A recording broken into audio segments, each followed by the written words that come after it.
Dear students and dear friends, स्वागत है अपने चैनल पॉलिटिकल साइंस SBM में। मैं विकास। प्यारे साथियों, आज हम लोग जो बिहार शिक्षक भर्ती थर्ड फेज़ की है, यानी जो टीआरई 3 जिसको बोल रहे हैं, उसी के तहत पीजीटी पॉलिटिकल साइंस या जो राजनीतिक विज्ञान है उसके तहत जो आपका बेहद महत्वपूर्ण टॉपिक है वेस्टर्न फिलोसफर, यानी जो पाश्चात्य राजनीतिक विचारक हैं, उसी क्रम में आज हम लोग बेहद महत्वपूर्ण विचारक जो है निकोलो मैकियावेली उसको पढ़ेंगे, उसको रिवाइज करेंगे।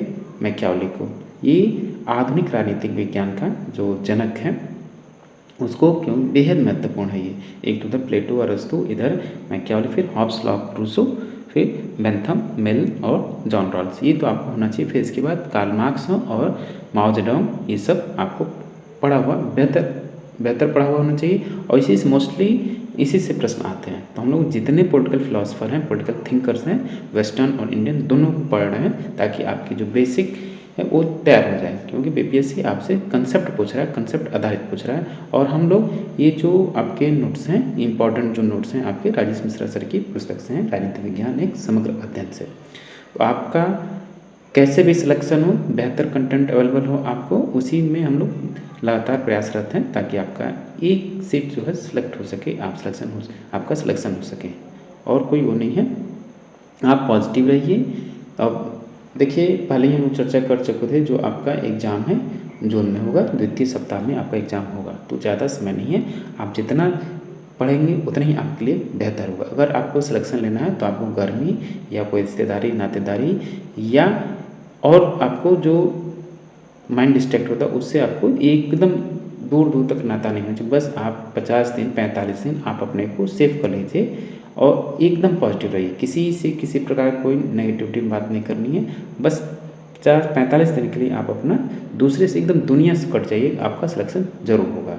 इस बात की गारंटी। बस थोड़ा सा ईमानदारी, रोज़ आप 8 घंटे पढ़ें, 6 घंटे पढ़ें, एक प्रैक्टिस सेट सॉल्व करें, एक सॉल्व पेपर सॉल्व करें, एक मॉडल पेपर सॉल्व करें। और जो भी आप पढ़ रहे हैं इनके द्वारा जो सॉल्व कर रहे हैं, अगर उसमें आपको कोई टॉपिक डाउट लग रहा है तो उस टॉपिक को आप तुरंत क्लियर कर लें। ऐसे पढ़ें तो बिल्कुल आपका सिलेक्शन होगा।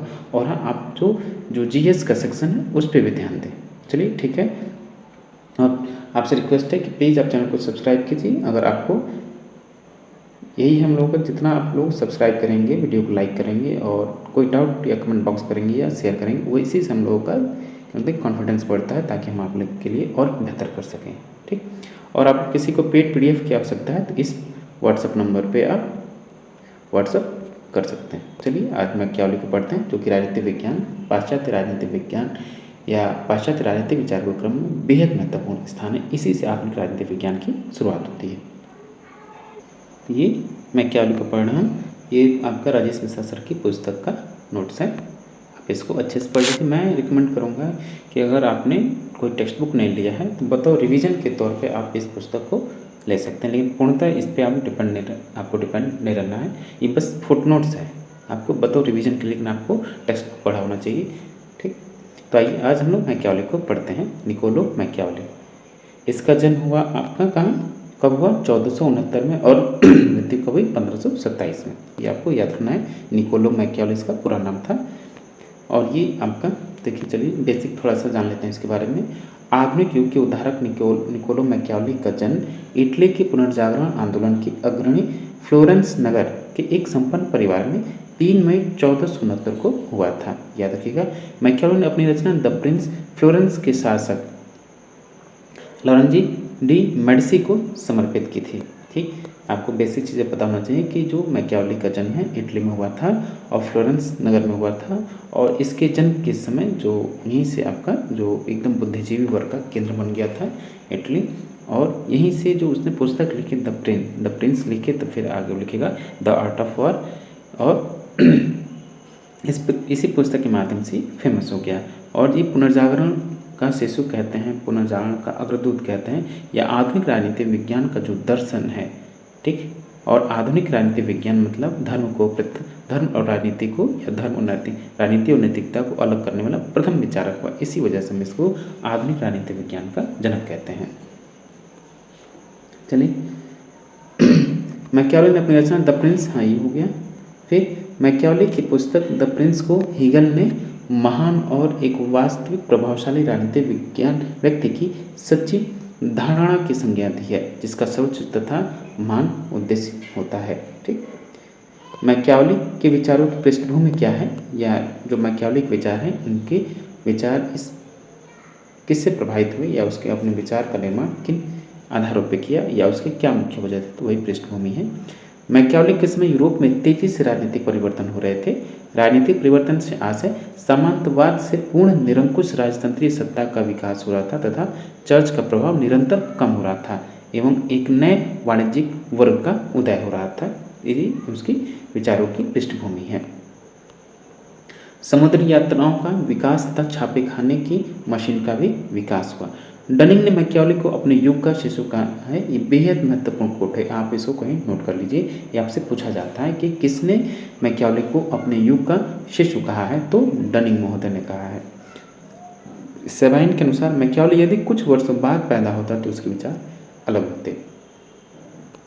उसका उद्देश्य क्या रहा है कि उसका राजनीतिक दर्शन का उद्देश्य है कि उसका उद्देश्य व्यवहारिक था, क्योंकि ये भी जो कौटिल्य हैं और अपने कौटिल्य भारतीय राजनीतिक जो विचारक हैं कौटिल्य और मैकियावेली, क्योंकि इनसे पहले कौटिल्य का ही उसने अपनी बात कर दी थी अपनी पुस्तक अर्थशास्त्र के माध्यम से अपने राजनीतिक विचार उसने लिख दिए थे। लेकिन दुर्भाग्य या पता नहीं क्या दुर्भाग्य है कि उसको बाद में लोगों ने खोजा। 1909 के आसपास उसकी खोज हुई और उसके बाद लोग आए, लेकिन 1469 में पहले पैदा हो गया। और अपने यहाँ जो विरासत थे ब्रिटिशर्स वो छापते उठते लिखते थे, तो उन्होंने लिखा और आप वही पढ़े तो वही कहते हैं और पूरा विश्व यही मान लिया कि वास्तविक में जो आधुनिक राजनीतिक जनक है उसका संस्थापक मैकियावेली है, क्योंकि उसने धर्म और राजनीति को अलग से किया। लेकिन इससे पहले लगभग 1700 साल पहले उसने कौटिल्य ने नहीं कह दिया था कि धर्म और राजनीति को अलग होना चाहिए, दूसरे के मामले में को हस्तक्षेप नहीं करना चाहिए, या कहें यथार्थवादी या रियलिस्टिक अप्रोच या वास्तविक या व्यवहारिक राजनीति के प्रयोगकर्ता दोनों हैं। इसलिए कौटिल्य को आधुनिक मैकियावेली कहा जाता है। ठीक, ये था। तो उसके विचारों का उद्देश्य इटली की एकता का निर्माण करना था, इटली को शक्तिशाली बनाना था। इसलिए मैकियावेली ने शासन कला यानी आर्ट ऑफ वॉर पर अपने विचार दिए। पुस्तक भी है, शासन कला यानी आर्ट ऑफ वॉर, उसकी पुस्तक भी है। मानव स्वभाव क्या कहता है, मानव स्वभाव के बारे में क्या कहता है, ह्यूमन नेचर के बारे में मैकियावेली का क्या विचार है कि मानव स्वभाव मूलतः स्वार्थी, लालची और डरपोक है। जैसा कि हॉब्स ने विवेचना किया है मानव स्वभाव के बारे में, वैसे इसका भी वही विवेचना है। मानव का मूल उद्देश्य अपनी संपत्ति की रक्षा करना है। ये क्या कहता है, मानव का काम मुख्य जो स्वभाव है या जो उसका गुण है वो अपनी संपत्ति का अर्जन और उसकी सुरक्षा करना उसका मूल उद्देश्य है। संपत्ति की रक्षा के लिए वह शक्ति अर्जित करना चाहता है। राजा को इन स्वार्थी व्यक्तियों को नियंत्रित करने के लिए भय और प्रेम दोनों का प्रयोग करना चाहिए। ये भी नहीं, राजा को अपनी जनता पर नियंत्रण करने के लिए जो स्वार्थी व्यक्ति हैं, कपटी लोग हैं या जो शासन व्यवस्था में किसी प्रकार का व्यवधान उत्पन्न करते हैं, तो उनको भय और प्रेम दोनों का प्रयोग करना चाहिए, तभी वो लोग नियंत्रित हो सकते हैं। ठीक, मैकियावेली का प्रसिद्ध कथन है कि व्यक्ति अपने पिता की मृत्यु को भूल सकता है लेकिन संपत्ति के विनाश को आजीवन नहीं भूलता है। बेहद फेमस कोट आप बीए में पढ़ेंगे, एमए में। ये तो बिल्कुल ही आपका जाना माना कोट है, इसको आपको भूलना नहीं है। और साधारण सा बेसिक सा प्रश्न है मैकियावेली के बारे में। मैकियावेली ने मानव स्वभाव को सार्वभौमिक माना है क्योंकि व्यक्ति स्वार्थी है। मैकियावेली के विचारों की क्या विशेषता है, कि मैकियावेली ने यूनानी युग के नैतिकतापूर्ण विचारों की बजाय राजनीतिक यथार्थ विश्लेषण पर बल दिया। उसका मूल उद्देश्य राजनीतिक विज्ञान के परंपरागत या सैद्धांतिक प्रश्नों को उत्तर देना नहीं था, बल्कि सरोकार बिल्कुल व्यवहारिक प्रश्नों से था। यानी जो मैकियावेली ने इस बात का खंडन किया, जो यूनानी जो युग में अरस्तु, प्लेटो, सुकरात ये जितने भी थे जो नैतिकता पर ज़्यादा बल देते थे, ज़्यादा स्वादी सिद्धांतों पर बल देते थे, उसने इन सभी चीज़ों का त्याग किया और व्यवहारिक राजनीति के यथार्थ जो वर्तमान में यानी वास्तविक रूप में राजनीति होती है उसका यथार्थ स्वरूप उसने विश्लेषण किया राजनीति का।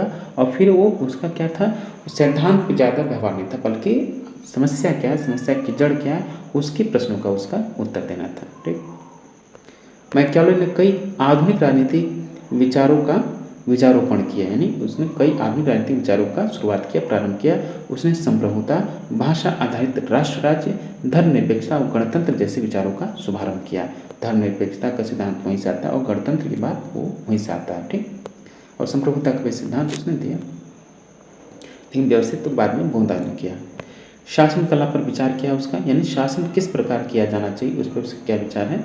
मैकियावेली ने अपनी रचना द प्रिंस में शासन कला पर का विचार दिया है। देखिए एक पुस्तक का भी नाम है, लेकिन शासन किस प्रकार होना चाहिए इस बात का अपनी इस पर विचार वो अपनी पुस्तक प्रिंस में करता है। यानी राजनीति पे जितने भी प्रश्न हैं या राजनीति से संबंधित जो भी प्रश्न है वो उन सभी की व्याख्या वो किस पुस्तक में करता है, द प्रिंस में किया उसने। ठीक, मैकियावेली ने एक शक्तिशाली इटली के निर्माण के लिए राजनीति में हिंसा, धोखेबाजी आदि को उचित माना है। उसके अनुसार एक शक्तिशाली राजा ही शक्तिशाली इटली का निर्माण कर सकता है। यानी वो मैकियावेली जो है वो शक्ति के सिद्धांत पर, वो भी वास्तविक या यथार्थवादी शक्ति के सिद्धांत पर बल देता है। वो कहता है कि राज्य के दृष्टिकोण में राज्य को लाभ पहुंचाना है, राज्य को सुरक्षित करना है, तो उसके लिए हिंसा या धोखेबाजी जायज है। ठीक, वो कहता है कि एक शक्तिशाली राजा ही एक शक्तिशाली राष्ट्र का निर्माण कर सकता है। उसने राजा के लिए शेर जैसी बहादुरी और लोमड़ी जैसी चालाकी जैसे गुणों का होना उचित माना है। ठीक, ऐसे ये जैसे ये जो बात है ये कोट आ चुका है आपका बीपीएससी टियर 2 में। ठीक, मैकियावेली के अनुसार राजा को सद्गुणी, धर्मपरायण और उदार दिखना चाहिए, परंतु आवश्यकता पड़ने पर उसे छल, धोखा और बल प्रयोग से कभी पीछे नहीं हटना चाहिए। तो वही मैं कह रहा था कि अगर आपको राज्य का निर्माण करना है और राज्य को सुव्यवस्थित तरीके से संचालित करना है, तो आपके जो राजा हैं, जो शासक लोग हैं, उनको सद्गुणी, धर्मपरायण और उदार तो दिखना चाहिए, लेकिन जब जरूरत पड़े इससे काम न चले तो उसको छल, धोखा और बल प्रयोग के माध्यम से भी वो अपने राज्य के हितों की पूर्ति कर सकता है, करना चाहिए। ठीक, मैकियावेली उत्कृष्ट उदारता अपनाने का परामर्श देता है। उत्कृष्ट उदारता अपनाने का परामर्श देता है मैकियावेली। अतः उसने कहा कि राजा जैसा दिखे वैसा होना नहीं चाहिए। सीजर बोर्जिया मैकियावेली का आदर्श शासक था। ये भी पूछता आपसे मैकियावेली का शासक कौन सा था, तो सीजर बोर्जिया था ये। और क्या कहता है कि राजा बिल्कुल वैसा नहीं होना चाहिए जैसे मतलब कि कथनी और करनी में होना चाहिए। उसका व्यवहार कुछ हो लेकिन अंदर से कुछ और हो। व्यवहार में, काम में अंतर होना चाहिए। जैसा दिखे वैसा नहीं होना चाहिए। ठीक, चलिए मैकियावेली ने राजा को सलाह दी कि उसे ये सतर्कता बरतनी चाहिए कि राजा के प्रति प्रजा में घृणा उत्पन्न न हो। राजा द्वारा प्रजा की महिलाओं संपत्ति पर आक्रमण न किया जाए। देखिए कितनी बड़ी बात होता भी कह दिया कि अगर कोई शासक है तो उसे प्रजा में अगर राजा के प्रति घृणा उत्पन्न हो गई तो प्रजा है उसको किसी भी तरीके से राजा को अपदस्थ कर सकती है। इसलिए दो राय देते हैं, एक तो महिलाओं की सुरक्षा उसकी सुनिश्चित करे और संपत्ति पर किसी व्यक्तिगत संपत्ति पर हरास न हो, आक्रमण न करे, उसको सीज न करे। क्योंकि एक बार वो कह रहा है कि व्यक्ति सब कुछ बोल सकता है, अपने यहाँ तक कि अपने पिता की मृत्यु को भी बोल सकता है, लेकिन अपनी खोई हुई संपत्ति या उससे संपत्ति का नुकसान करने वालों को नहीं बोल सकता। उनके अनुसार राजा को धर्म का राजनीतिक प्रयोग सीखना चाहिए, जबकि स्वयं धार्मिक नहीं होना चाहिए। राजा को यह दिखावा करना चाहिए कि वो लोगों को स्वतंत्रता प्रदान कर रहा है, जबकि वास्तविकता में ऐसा न हो। देखिए कितनी बड़ी बात है। इसी वजह से इसको आधुनिक राजनीतिक निर्माता कहा गया, father of modern political science. ठीक, इसी वजह से कहा गया है क्योंकि इसने व्यवहारिक प्रश्नों का उत्तर दिया, यथार्थ राजनीति विज्ञान का अध्ययन किया। ठीक, ये सिद्धांतों पर ज़्यादा गया नहीं।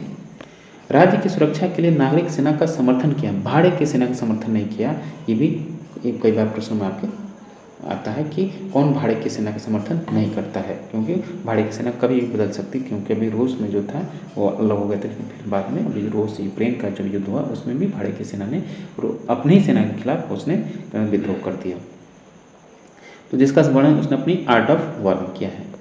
ठीक, सद्गुण और भाग्य, वर्च्यू और फॉर्च्यून में क्या अंतर है। मैकियावेली के अनुसार राजा को सद्गुण का सहारा लेना चाहिए, भाग्य का नहीं, तथा शक्ति द्वारा विपरीत परिस्थितियां भी नियंत्रित की जा सकती हैं। यानी अगर देखिए अगर आपके पास पावर है तो आप शक्ति के आधार पर, पावर के आधार पर आप अपने अनुकूल परिस्थितियाँ उत्पन्न कर सकते हैं और अपने प्रति जितने भी संकट है उसको दुरुस्त कर सकते हैं, बस आपके पास पावर हो। बर्लिन के अनुसार आइजर बर्लिन क्या कहती हैं, नैतिकता एवं राजनीति नैतिकता के संबंध के दो मानदंड है। बर्लिन की रचना द ओरिजिन ऑफ मैकियावेली है।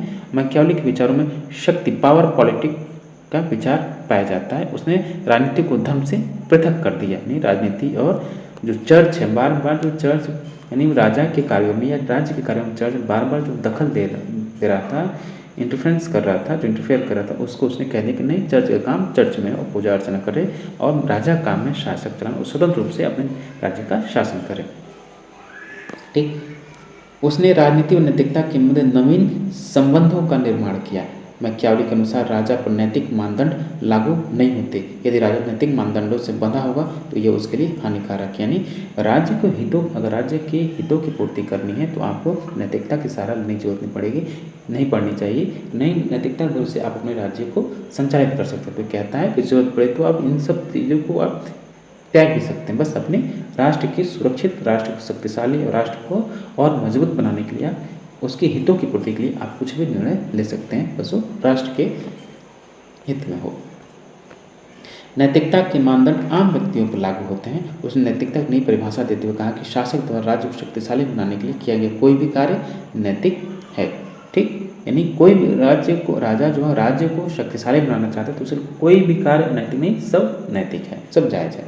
इसलिए मैकियावेली अनैतिक नहीं बल्कि नैतिकता से तटस्थ है। तो क्या मैकियावेली वो अनैतिक नहीं है बल्कि नैतिकता के प्रति न्यूट्रल है। ठीक, धर्म और राजनीति के में संबंध क्या कैसे उसका, कि मैकियावेली ने धर्म और राजनीति में स्पष्ट विभाजन किया है। मैकियावेली ने पंथ निरपेक्ष राजनीति का आधार रखा। मैकियावेली ने चर्च और राज्य के मध्य पूर्ण पृथक्करण का समर्थन किया है, यानी पंथ निरपेक्ष राजनीति का समर्थन करता है। वो राज्य का कार्य अपने प्रशासन संबंधी कार्यों में को देखना और धर्म का कार्य, चर्च का कार्य को अपने धर्म संबंधी कार्य को देखे, दोनों एक दूसरे के मामले में किसी प्रकार का हस्तक्षेप न करे। यही आपका सेकुलरिज्म या पंथ निरपेक्षता है।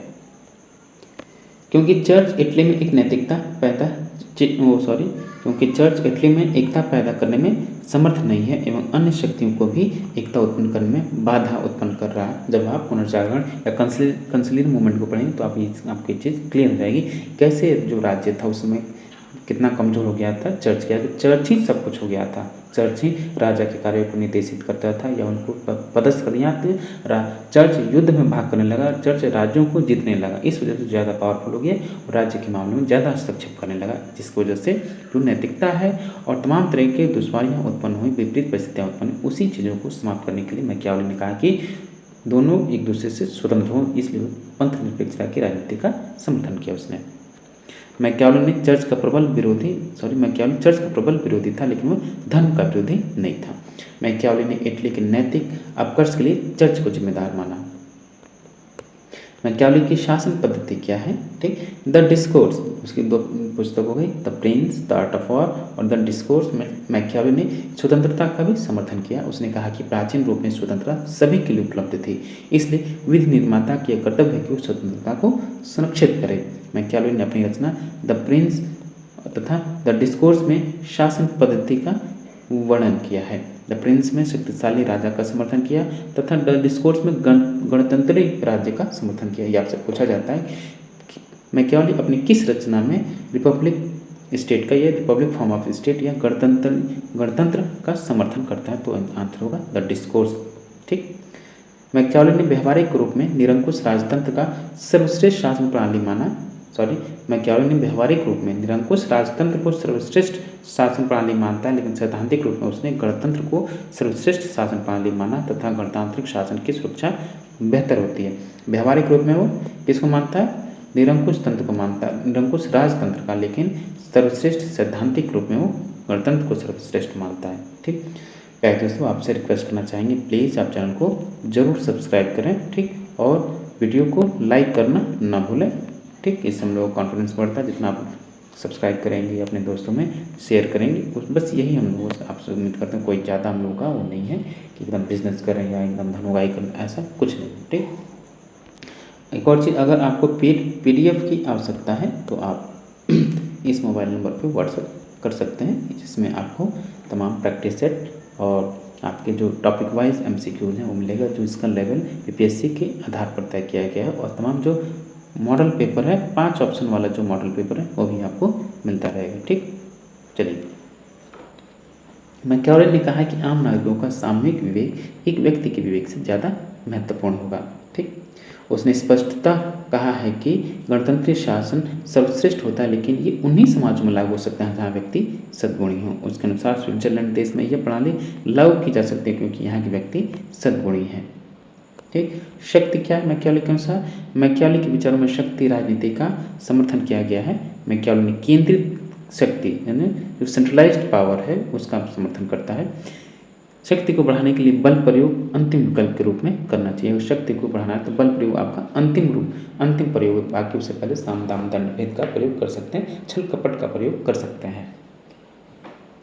हिंसा का प्रयोग शीघ्रता से करना चाहिए। हिंसा का प्रयोग बर्बर व त्वरित रूप में करना चाहिए। मैकियावेली किसी भी साधन का प्रयोग करके शक्ति अर्जन करने का समर्थन किया है, यानी पावर आपको चाहिए तो आप उसके लिए साम दाम दंड भेद यानी कोई से भी तरीका अपना सकते हैं, बस राज्य की शक्ति में वृद्धि हो, वो सब कुछ जायज है। ठीक, अब मैकियावेली के लिए शक्ति अर्जन ही राजनीति का मूल उद्देश्य, क्योंकि उस समय जो आपका इटली था बेहद कमज़ोर था, चारों तरफ से उसके चारों तरफ दुश्मनों से घिरा हुआ था, और जो उसका नैतिक जो उसका मतलब कि जो उसका गौरवशाली इतिहास था उसका भी पतन हुआ था। इसलिए वो कहता है, इसलिए वो ज़्यादा शक्ति अर्जन को महत्व देता है, जिसके आधार पर मैकियावेली का पुनः एकीकरण किया जा सके। उसने इटली को शक्तिशाली बनाने के लिए नागरिक सेना बनाने का समर्थन किया। ये भी बात करता है कि नागरिक सेना का कौन समर्थन करता है? मैकियावेली करता है। मैकियावेली में आधुनिक राजनीतिक विचारों का शुरुआती बीज पाया जाता है। उसने संप्रभुता, भाषा आधारित राष्ट्र राज्य, धर्मनिरपेक्षता जैसे गणतंत्र जैसे राजनीतिक विचारों की रूपरेखा रखी। ठीक, अब आइए उसका राष्ट्रवाद देखते हैं। मैकियावेली के राष्ट्रवाद की उत्पत्ति का आधार मैकियावेली के विचारों में ही मिलता है। ठीक, वो राष्ट्रवाद का प्रबल समर्थक है वो। ठीक, मैकियावेली के लिए राष्ट्रवाद का अभिप्राय राष्ट्र को शक्तिशाली बनाने से था। ठीक, राष्ट्र को शक्तिशाली करने का आशय इटली की शक्तियों को एक राजा में केंद्रित करना था, इसलिए उसने निरंकुश राजतंत्र का समर्थन किया। अब आइए मैकियावेली की बेहद महत्वपूर्ण रचनाओं को देखते हैं, कौन कौन सी उसने रचनाएं लिखी और उसमें उसने क्या क्या सिद्धांत दिया। द प्रिंस में शासन कला का वर्णन करता है, एक पुस्तक उसकी द प्रिंस है जिसमें शासन कला यानी शासन किस प्रकार की जाए या राजा को किस प्रकार शासन करना चाहिए इस बात पर वो अपने विचार रखता है। द डिस्कोर्स में लोकतंत्र एवं स्वतंत्रता का उल्लेख किया, यानी डिस्कोर्स में क्या लोकतंत्र एवं स्वतंत्रता का उल्लेख किया। द आर्ट ऑफ वॉर में नागरिक सेना के निर्माण का समर्थन करता है। द हिस्ट्री ऑफ फ्लोरेंस, ये 4 पुस्तकें उसकी हैं, आपको हमेशा याद होना चाहिए। The Prince, the discourse, the art of war और द हिस्ट्री ऑफ फ्लोरेंस। ठीक, ये उसकी रचना है। चलिए, ये था मैकियावेली, बेहद महत्वपूर्ण रचनाकार और बेहद महत्वपूर्ण राजनीतिक विचार जो कि आधुनिक राजनीतिक विज्ञान का संस्थापक हुआ। मॉडर्न पॉलिटिकल थिंकर या मॉडर्न पॉलिटिकल साइंस यहीं से शुरुआत होती है। जो व्यवहारिक राजनीति का प्रणेता आधुनिक राजनीतिक विज्ञान के पिता कौन है? ये मैकियावेली। चलिए, तो ये था आपका बीपीएससी पीजीटी पॉलिटिकल साइंस। केवल बीपीएससी का नहीं, अगर आप यूजीसी नेट एनटीए की तैयारी कर रहे हैं या अन्य राज्यों के लिए आप पीजीटी की तैयारी करें, टीजीटी की तैयारी करें, उसके लिए भी बेहद महत्वपूर्ण। आप इसको अच्छे से रिवाइज कीजिए और तमाम चैनल पर प्रैक्टिस सेट, मॉडल पेपर और अलग से भी टॉपिक वाइज आपके एमसीक्यूज की वीडियो अपलोडेड है। Solve paper, previous year question paper, सब कुछ अवेलेबल है, बस आपको उससे देखिए और लाभ लीजिए। ठीक, थैंक यू फॉर वॉचिंग। और फिर से मैं कहना चाहूँगा, रिक्वेस्ट करना चाहूँगा, प्लीज़ आप चैनल को जरूर सब्सक्राइब करें और अपने दोस्तों में अधिक से अधिक शेयर करें और हाँ, वीडियो को लाइक करना ना भूलें। Thank you for watching.